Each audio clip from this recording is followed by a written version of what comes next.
Buenos días a mis estudiantes de la unidad curricular Estado y Resolución de Conflictos de la carrera de Estudios Jurídicos de la Universidad Bolivariana de Venezuela. Me es grato tener contacto nuevamente con ustedes. Vamos a disponernos en este momento a hacer un pequeño recuento de todo lo que hemos venido discutiendo a lo largo de este semestre.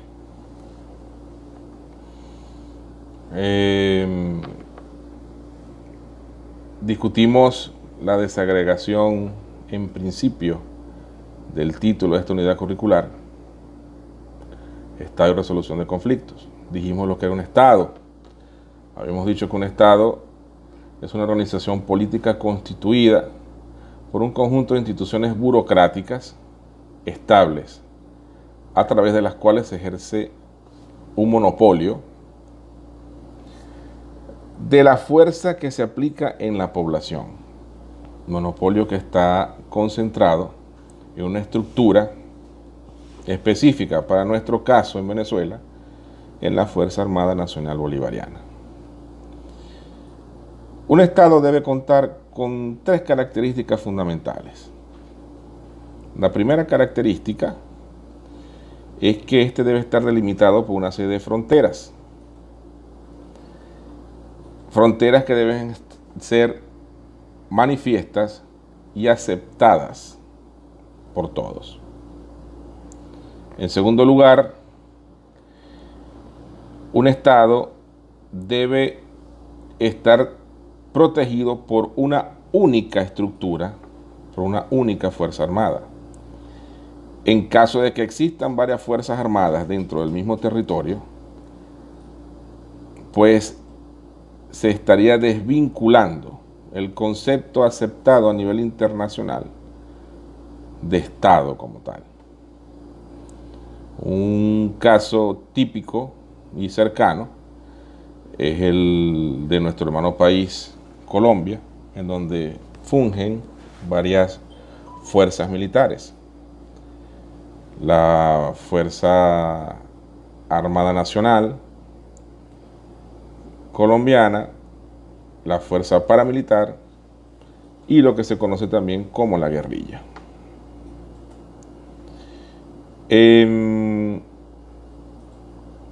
Si existen varias fuerzas dentro del mismo territorio, se entiende desde el punto de vista jurídico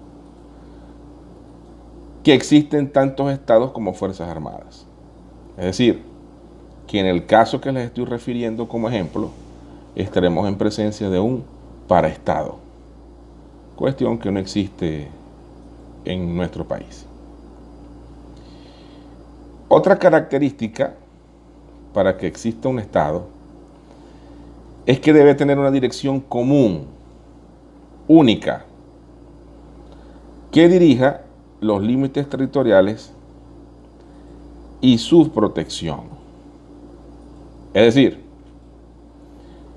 una figura que para nuestro caso sería el presidente de la República, específicamente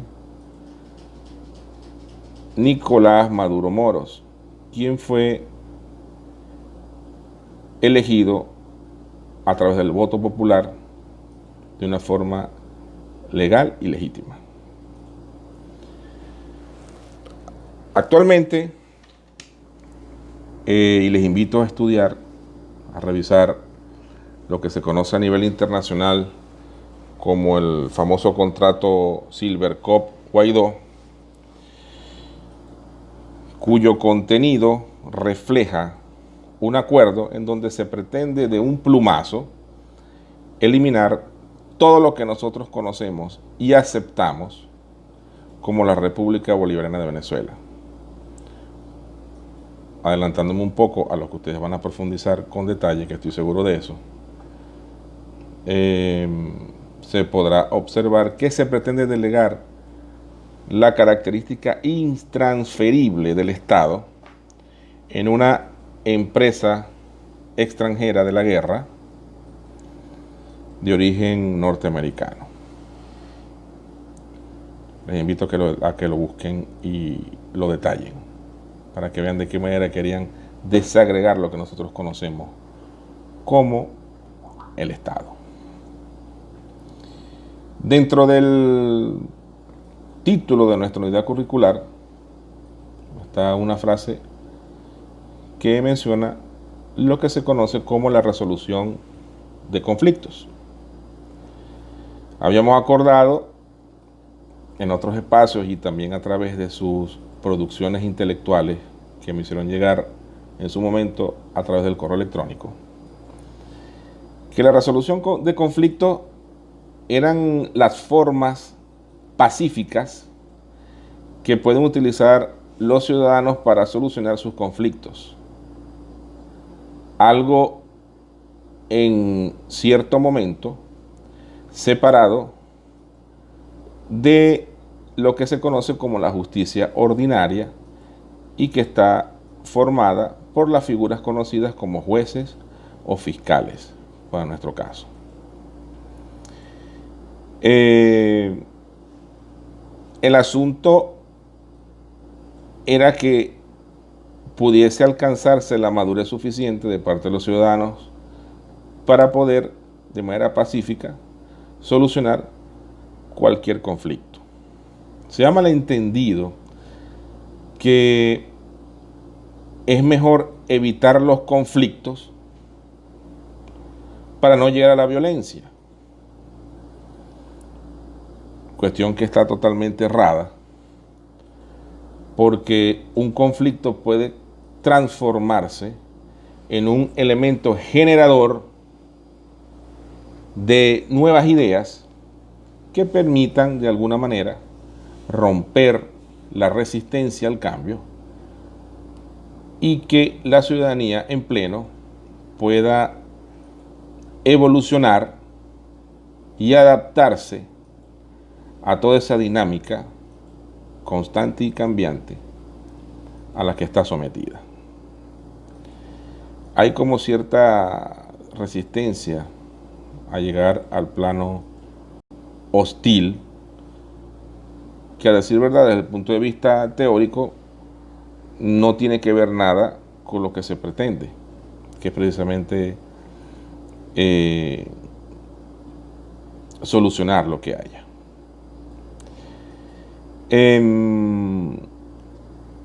Eventualmente estamos sometidos en una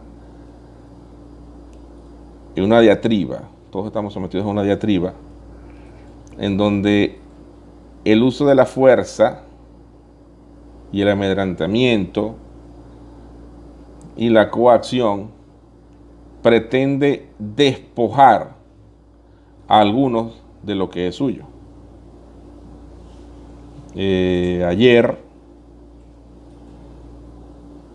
hubo una noticia bastante relevante en donde unos extorsionadores lanzaron una granada a un establecimiento público de la ciudad de Maracaibo en respuesta negativa al hecho de que no le querían cancelar una cantidad de dinero por una supuesta protección. Dicho esto, existe una intencionalidad constante y acechante en la sociedad para que se generen de forma natural los conflictos. Existe una relación establecida dentro del derecho,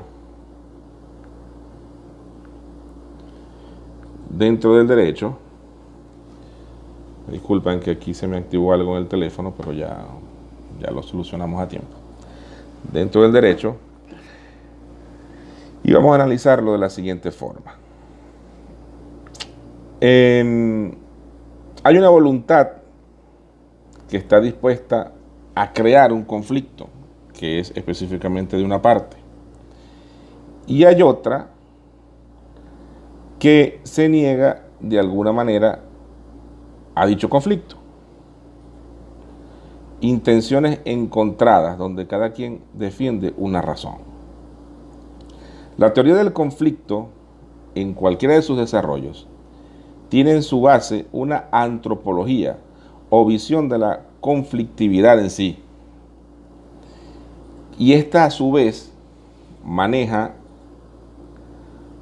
una comprensión de los mecanismos psicológicos que fungen en la estructura funcional de los seres humanos. Una manera de poder justificar una cantidad de acciones. El mecanismo de acción de toda controversia pretende de alguna manera disuadir a las personas para evitar conductas que son consideradas prohibidas y ayuda al mismo tiempo a los miembros de una comunidad a conducirse de cierto modo, que a su vez es de alguna manera aceptable de forma colectiva y deseable. Ciertamente no todos los conflictos están regulados por una normativa de las comunidades, dado que se entiende que hay regiones de la vida humana que deben quedar fuera de estas y quedan en manos de los miembros. Cuando algún conflicto o tipo de conflicto se extiende a través de los mecanismos establecidos, para ello es cuando hay entonces que clasificar las conductas posibles entre las conductas prohibidas y las conductas permitidas. Esta idea de alguna manera nos lleva a considerar que un conflicto cualquiera, o dentro de un conflicto cualquiera, los contendientes como tal, tienden a buscar una razón posible. Esto ha generado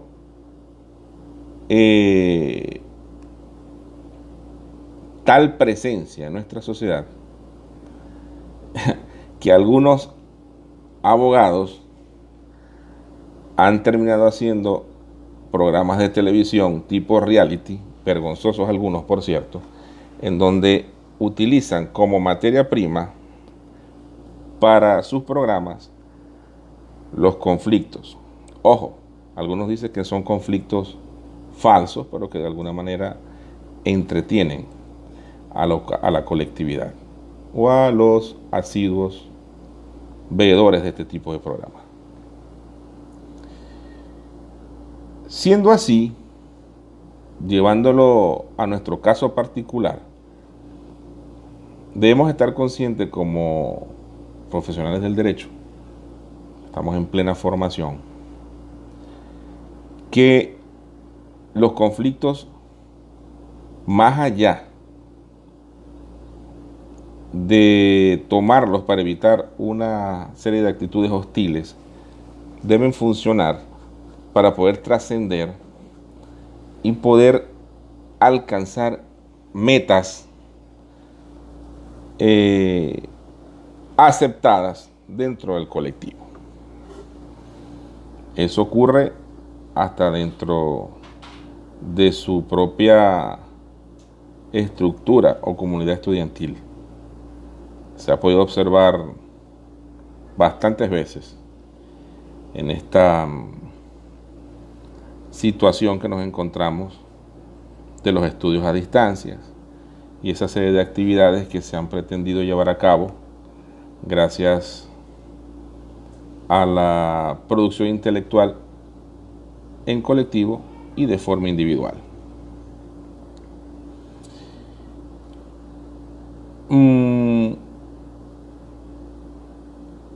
Con respecto a un punto bastante relevante de esta unidad curricular, que es el papel que ejerce el Estado democrático y social de derecho y de justicia como garante de la tutela efectiva, debemos estudiar para abordar el artículo número 2 de la Constitución de la República Bolivariana de Venezuela. Este artículo debe ser sometido a la luz interpretativa de la Sala Constitucional. Allí se establece la obligación para el Estado venezolano de proteger a lo que se conoce en derecho como débiles jurídicos. Y vamos a hacer un pequeño paréntesis aquí. ¿Qué entendemos como débiles jurídicos? Resulta que la tutela jurídica es un marco protectivo que el derecho establece. ¿Y para qué lo establece? Lo establece precisamente para equilibrar las relaciones interpersonales y garantizar el normal cumplimiento de las normas creadas para los fines que fueron hechas, priorizando fundamentalmente el ciudadano que asume la posición de sujeto débil dentro de la relación jurídica. Las causas y las definiciones de parte del paradigma que pretende introducirse de forma novedosa en la Constitución del 99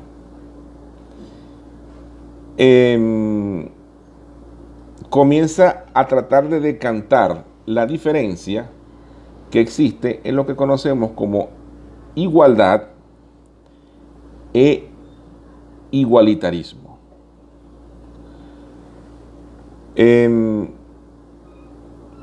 Cuando hablo de decantar es porque, por ejemplo, en Wikipedia, que es un espacio muy visitado por la mayoría,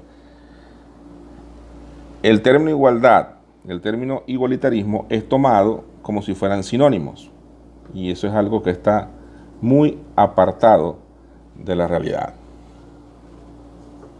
La igualdad tiene que ver con esa condición, con ese estatus que puede ir acompañado de otras palabras para poderlo entender en primer lugar. La igualdad ante la ley, la igualdad bajo la ley, la igualdad ante los ojos de la ley o la igualdad jurídica. ¿Y en qué se traduce todo esto? Bueno, en que es precisamente el principio que reconoce que todas las personas deben ser tratadas de la misma manera por la ley. Eso es conocido dentro del mundo filosófico o de la filosofía del derecho como isonomía, concepto que ustedes estoy seguro van a investigar para profundizar. Este principio en donde son vistos todos los ciudadanos de igual forma, están sujetos a las mismas leyes de la justicia. Y estas leyes poseen un carril que es conocido también dentro del mundo del derecho como el debido proceso. Cuestión que también van a investigar ustedes. ¿Qué es el debido proceso? En donde se reconoce la equiparación igualitaria de todos los ciudadanos dentro de los derechos civiles y políticos. Por lo tanto, la ley debe garantizar que ningún individuo o grupo de individuos sea privilegiado o discriminado por el Estado. Debe haber una condición, digamos, de corte simétrico para todos, en lo que respecta a raza, sexo, orientación sexual, género, origen nacional, color, origen étnico, religión y otras características, ya sean personales o colectivas, sin ningún tipo de parcialidad. Ok, esto en cuanto a la igualdad. Por su parte, el igualitarismo, que no es, repito, sinónimo de igualdad, por mucho que insista Wikipedia y su razonamiento ramero en decir que sí lo es el igualitarismo es en realidad una doctrina que mantiene que todos los seres humanos son iguales a pesar de sus diferencias. Esta doctrina es específicamente de aplicación en diferentes órdenes. Por ejemplo, a nivel étnico, el igualitarismo defiende que los intereses de todos han de ser tratados de igual manera. A nivel político, que todos tienen los mismos derechos civiles, políticos, sociales y económicos. Mientras que a nivel filosófico, se entiende que el estado general del mundo mejoraría si la riqueza se distribuyera de forma más equitativa. Es lo que plantean también los economistas. Para que exista una economía equilibrada, debe haber una distribución equitativa de la riqueza. ¿Ok? Esto específicamente en el ámbito económico. Y tiene una incidencia hasta respaldada de forma, yo diría que de forma errada, porque algunos plantean que en cuanto a la propiedad común de los bienes de producción, debe darse el igualitarismo económico para el caso específico de la plusvalía, que es la acumulación de valor dentro de un procedimiento, digamos, de producción hasta llegar a un bien final para ser consumido. Esta plusvalía que es generada por los trabajadores llega a toda sociedad y no debería quedarse en manos de unos pocos, de forma que el Estado debe garantizar un aumento de la autonomía de los individuos para una mayor igualdad en las relaciones que se establezcan entre ellos. Debido a esta forma de ver las cosas, en ocasiones, y repito, con toda responsabilidad, que es visto de forma errónea, se suele hablar de Karl Marx como un igualitarista, cuando en realidad no es así, ya que sus escritos,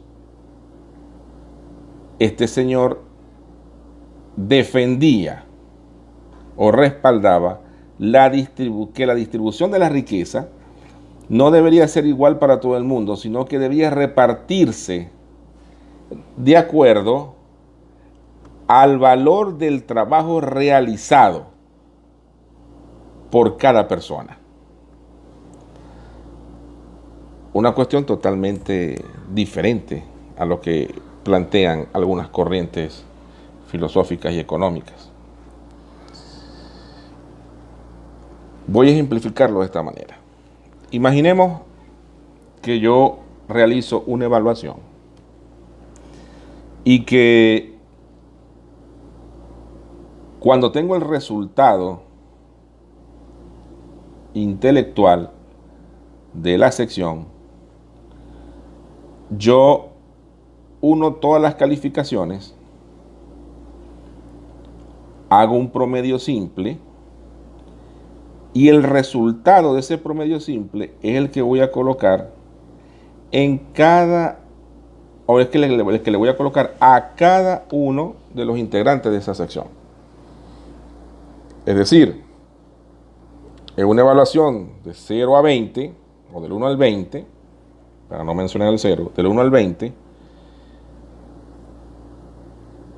el que sacó 20 debe estar dispuesto a compartir su esfuerzo de forma equitativa con el que quizás no logró estudiar lo suficiente y su calificación era 0,5. Todos tendrían la misma nota, ejerciendo el igualitarismo. Posiblemente, para el segundo o tercer examen, creo que no estaría el que está dispuesto a estudiar en unas condiciones de agrado, porque va a poder visualizar que otros, en el uso del menor esfuerzo, va a valerse de la consolidación de conocimientos de este que sí quiere esforzarse. Más o menos así es lo que planteaba Marx. El resultado debe estar asociado al esfuerzo de cada individuo. Ok. Retomando entonces esto del paradigma que generó la Constitución del 99 y volviendo al punto del débil jurídico como tal, el Estado venezolano, a través de la Constitución, intentó pagar la deuda moral que éste había contraído con sus ciudadanos. Por ejemplo, al analizar al débil jurídico como tal, desde la perspectiva del trabajador, del reo, de la mujer, del niño, niña y adolescente y del particular, introduciendo en realidad un estudio de revisión de jurisprudencia y concluyendo que cada uno era débil en su espacio, se asume que para asegurar la igualdad del derecho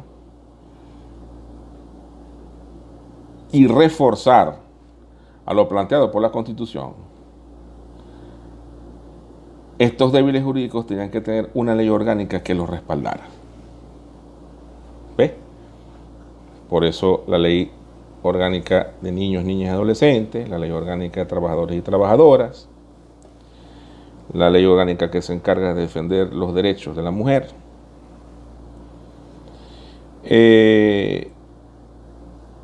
Todo esto en aras precisamente de que la igualdad no se transforme en igualitarismo, porque cada uno es débil jurídico en su espacio.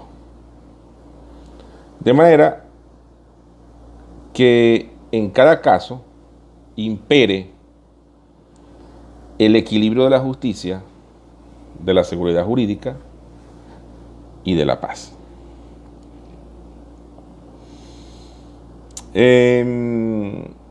Se ha producido una evolución histórica de muchos conceptos que determinan la influencia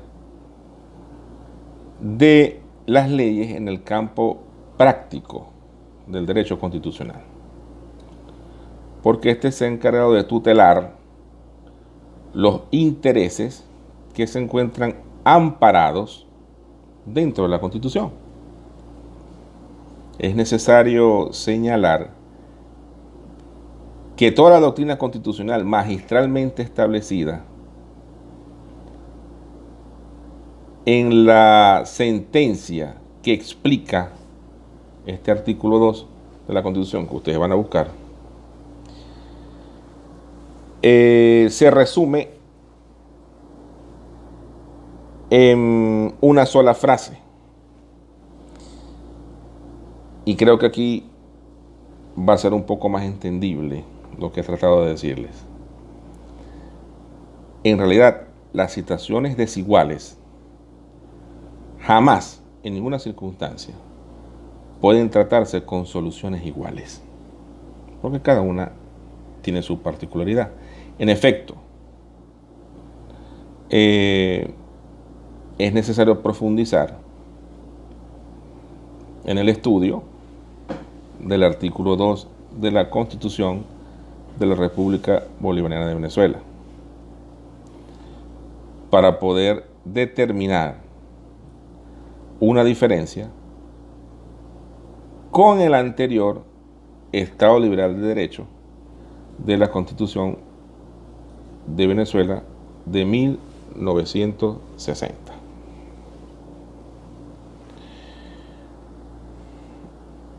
El contenido del artículo 2 dice más o menos que Venezuela se constituye en un Estado democrático y social de derecho y de justicia, que propugna como valores superiores de su ordenamiento jurídico y de su actuación la vida, la libertad, la justicia, la igualdad, la solidaridad, la democracia, la responsabilidad y en general la preeminencia de los derechos humanos, la ética y el pluralismo político.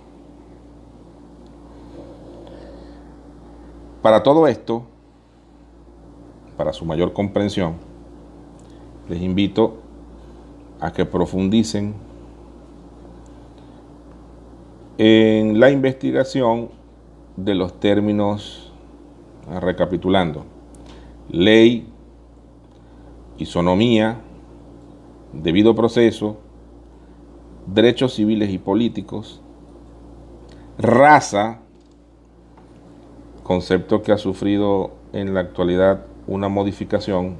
Para algunos el término es peyorativo. También el término, para investigar, el término sexo, orientación sexual, género, origen nacional, color, origen étnico, religión. Pero cuando investiguen, digamos, el sentido, el significado de esto que les menciono, busquen contrastarlo a la luz de la Constitución y el derecho. Les agradezco de verdad la paciencia que han tenido. Espero que este video haya sido de provecho, que puedan utilizar el contenido de la mejor manera. En un próximo espacio vamos a hablar del cumplimiento de la tutela judicial efectiva, y pues vayan adelantando para que ya tengan conocimiento de lo que van a escuchar en el próximo video. Muchas gracias, mis estimados, y hasta la próxima.